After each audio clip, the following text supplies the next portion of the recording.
প্রিয় দর্শক, আসসালামু আলাইকুম। কেমন আছেন সবাই? আশা করি আপনারা সবাই ভালো আছেন।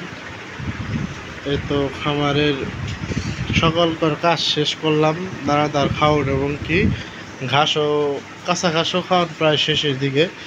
এই তো এখন আর খাবে না, এগুলো থাকবে, এগুলো একটু দুপুরবেলা পুরোপুরি পরিষ্কার করে ফেলবে। এত সবগুলো করে দানাদার খাওয়ান মন সবগুলো শেষ করলাম।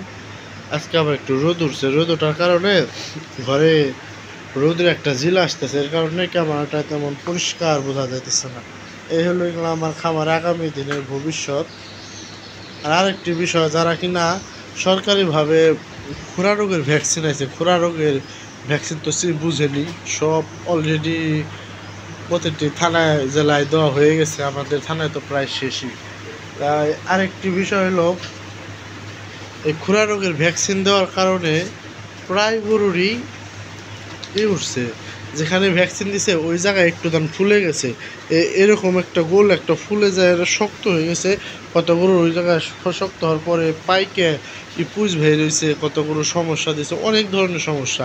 যেমন আমার খামারও পড়েছে, দেখুন দেখায়, এই তো দেখুন, এই তো বিষ, এই জায়গায় প্রচুর পরিমাণের বিষ। এই যে হাত দিতে দেখাই যে হ্যাঁ, এই যে একবারে বিষ।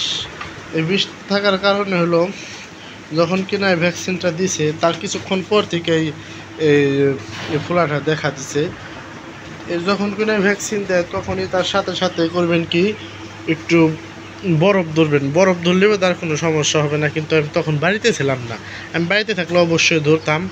আমার এই সাদা গাভীর এই যে জায়গা হয়েছে, এটার আমার কমছে, কিন্তু সারের কমতেছে না। আর সবটির মাসাল্লাহ ঠিক আছে, এই সারগুলোটার কমতেছে না। যেমন এইগুলো গাভীর বাছুরের দেখা হচ্ছে সবগুলো কমে গেছে, এটা কমতেছে না। তাই এই কারণে কি করবেন সে সম্পর্কে আমি বলতাছি। আপনারা আছে না টানা, টানা বা একটা নেবেন, ওই যে ভালো একটা কাপড় নেবেন, গামছা গামছা যাই পারেন, আমি তো ভালো জিনিস দেয় ওদের যত্ন করি। ওইটা করবেন কি, ভাজ করে নিয়ে আগুনের মধ্যে একটা সেক দিবেন, সেক দিয়ে গরম হইলে বাদে এই যে এই জায়গায় ধরবেন, দেখছেন কথা নিয়ে খুলে গেছে, এই জায়গায় ধরবেন, দিনে 3 থেকে 4 বার করে এইভাবে সেক দিবেন, দেখবেন হ্যাঁ ইনশাল্লাহ দ্রুত ঠিক হয়ে যাবে। আর যদি একবার ঠিক নাও হয় তাহলে ডাক্তারের সাথে পরামর্শ করবেন। আমার সবগুলো গরু ঠিক হয়ে গেছে, কিন্তু একটা ঠিক হইতেছে না। দেখি আর কিছুদিন দেখার পর তারপরে একটা চিকিৎসা দিয়ে দেই। এতে এইভাবে চলবেন। কিন্তু আরেকটি বিষয়, কোনো হতাশা হওয়া যাবে না। খামার করতে গেলে কম বেশি একটা না একটা বিপদ আসেই, এই নিয়ে কেউ কখনো হতাশা করবেন না। এবং কি উপজেলা আপনাদের আছে, প্রাণী সম্পদ অধিদপ্তরের যে স্যাররা আছে তাদের সাথে আপনারাই করবেন, আর যোগাযোগ রাখবেন। ভালো যোগাযোগ রাখলে তারা যে কোনো একটা ভালো দিক দেখিয়ে দিবে। এইভাবে সবসময় চলবেন, আমিও তাই করি। যে কোনো জিনিসে আমি সবসময় উপজেলার মাধ্যমে আমি একটা কাজ করার চেষ্টা করি, কিন্তু কপালে যা থাকে তাই হয়। এই তো এগুলো সব বিষয় আছে। এই কাজটা সবাই করলেন, যে জুতা ফুলে যায় তাহলে দ্রুত সেক দিবেন, সেক দিয়ে একটু ঠিক করার চেষ্টা করবেন। আর এই তো যাওয়ার করতেছে, শুইল, দুপুরবেলা শরীরে একটু পানি দিয়ে দেবো। এখন আমরা ঘাস কাটতে যাবো। তাই পুরো ভিডিওটি পছন্দ হলে বা একটা করে লাইক এবং কি কমেন্ট শেয়ারের মাধ্যমে থাকবেন, যেন কমেন্ট করলে, লাইক দিলে, শেয়ার দিলে বাদে আমাদের একটু মনে একটু সাহস বাড়ে, না আমার পাশে কেউ আছে। এই হলো একটা ব্যাপার। আর যদি কমেন্ট শেয়ার লাইক যদি না করেন তাহলে মনটা তেমন একটু খারাপ হয়ে যায়। আর এত রিভিউ হইলো কিন্তু কেউ আমার একটা লাইক করতেছে না, কমেন্ট করতেছে না। তাই বলে সবাই লাইক কমেন্ট করতে তার কোনো সমস্যা নাই, খালি হাতে একটা টিপ দিলে বাদে লাইক হয়ে যায়, কমেন্ট হয়ে যায়, শেয়ার হয়ে যায়। তাই আপনি একটু করার চেষ্টা করবেন, আমাকে একটু উৎসাহ দিয়ে বাড়াবেন, যেন আমি যেন আগামী দিনে কিছু করতে পারি।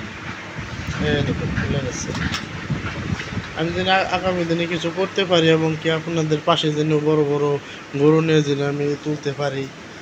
এখন আর বড় গরু কিছু 2-1 বছর বড় গরু তুলবো না, কারণ খামারটা সই করুন ঠিকঠাক মতো, খামার স্বপ্নের খামার কইরা তারপরে বড় গরু উঠানোর চেষ্টা করবো এবং কি আপনাদের পাশে দাঁড়ানো। আপনারা যদি একবার কারো যে বড় গরু উঠাতে, বড় গরু যদি একবার লালন পালন করতে চান, তাহলে যে না বুঝেন আমাকে ফোন দেন, আমার নাম্বার দেওয়াই আছে, ফোন দেন, কোনো সমস্যা হলে আমি বুঝিয়ে দেবো। কারণ বড় গরু পালায় কোনো হতাশা করবেন না, সবসময় নিজের একটা সাহস রাখবেন। আর একটা কাজ দেখবেন, জীবনে বেঁচে থাকতে হলে বাদে অনেক রিস্কে কাজ করতে হয়।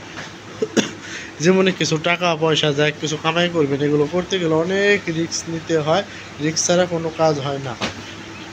এগুলো সব প্রেগনেন্ট, কিন্তু দুঃখের বিষয় আমার এই গাভিটা প্রেগনেন্ট হয় নাই। একটু সমস্যা দেখা দিছে, চিকিৎসা দিতেছি, দ্রুত ঠিক হয়ে যাবে। আর এই যে গাভী, এটা ডাকাইছে, কত মল ভাঙতেছে, এটাকে বীজ দিয়ে দেবো। তাই সবসময় আপনারা ভালো থাকবেন, সুস্থ থাকবেন। আসসালামু আলাইকুম।